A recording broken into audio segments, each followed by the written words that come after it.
So I couldn't think of like an actual new series to do for NBA Talk, so I might as well just make these like periodically and just talk about some of the things that are happening in the NBA instead of telling you guys like, oh, this guy sucks or Joe Johnson makes too much money. Like, might as well just talk about just what's happening in a regular timetable of the NBA, if that was correct English. So the recent news stories, Deron Williams was released bought out by the Brooklyn Nets, and now he's going to sign with the Dallas Mavericks. This is awesome for the Nets because Deron Williams, I mean, let's just go down the list. Coach killer, ball hog, fat, does he play defense? I don't think he plays defense.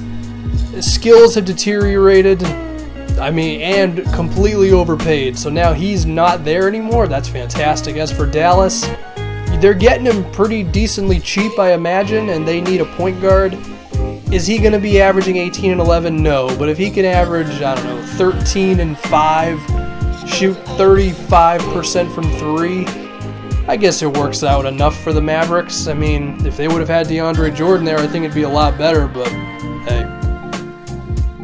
What else happened? The Summer League is this week, and I have not watched any of the Summer League. Partially just because I'm lazy, haven't really caught it, but also I stopped caring about Summer League once Kelly Olynyk started looking like the next Dirk Nowitzki. Like, go back and look at Kelly Olynyk's Summer League stats. The guy's, like, incredible, okay? He looks like the next great white hope to lead the Celtics into battle.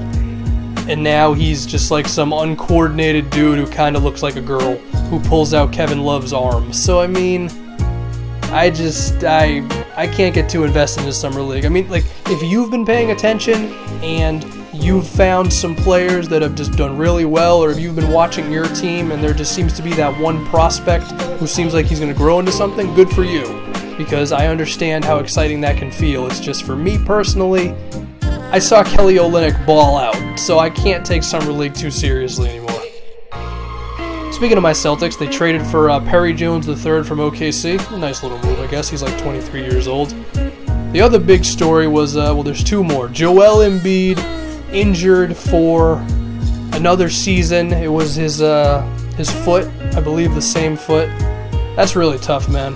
Usually I don't feel bad for professional athletes, but Embiid I do, because the guy has never even stepped foot on an NBA floor, so that's a tough break for him. And honestly, I don't know what his future in the NBA is now, because, well, he has a future in the NBA, it just might not be on the 76ers, because if Jahlil Okafor balls out, Nerlens Noel already looks good. I don't know how that's going to work. I could actually picture in about a year Joel Embiid being in trade talks. And at that point, we don't know how good of a player he'll be. If he lives up to the talent that was once promised to us, then I would make the move if I didn't have to give up too much. That's tough. That's a tough break. And I really hope, whether Embiid stays on the Sixers or goes somewhere else, I really hope he's not treated how Greg Oden was, because the Trailblazers were always pressuring Oden to come back as quick as possible, and we see how that happened.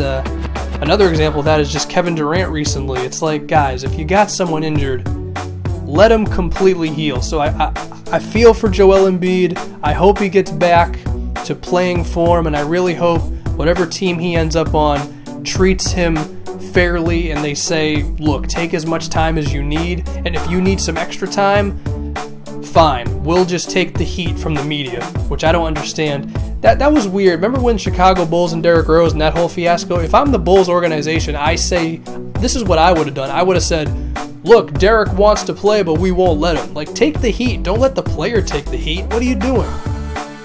The last thing, speaking of players taking heat, Ty Lawson, who I'm pretty sure has been taking some booze at about 3 in the morning and then deciding to drive, and this is like his second time doing this recently. This is tough, man, because Ty Lawson still has a lot of value, and he's probably going to get traded this offseason, but I'm hearing news now that he might just get waived. Sheesh, if Ty Lawson goes into the open free agent pool, that is just a free-for-all for everybody looking to get a point guard. Then you're looking at the Mavericks, the Knicks, the the Lakers, well, not the Lakers. What am I talking about? They already have Clarkson and Randall. And Russell. Whatever. You'll just see a bunch of teams looking to get him. And actually, the Knicks, that'd be kind of funny, right? So, yeah, I don't know what the hell this was. This was me just kind of rambling about certain things in the NBA for the past 5 minutes. And, yeah, I'm recording this on a Wednesday. It'll probably go up on Thursday, which is tomorrow, which means I get a whole night of not recording. Yes! Nah, I'm kidding. I love recording. It's just sometimes, I'll be honest with you guys, you know, where we are in the Knicks My GM right now, we're a good team, and we're in the regular season. It's just, I kind of got to power through it sometimes. Once we get to the playoffs, I'll be good, but for right now, it's a little bit of a grind, I'm not going to lie to you. But anyway, hope you guys are having a good one. Shout out to Kelly Olynyk, who's still in the NBA somehow. And I'm done.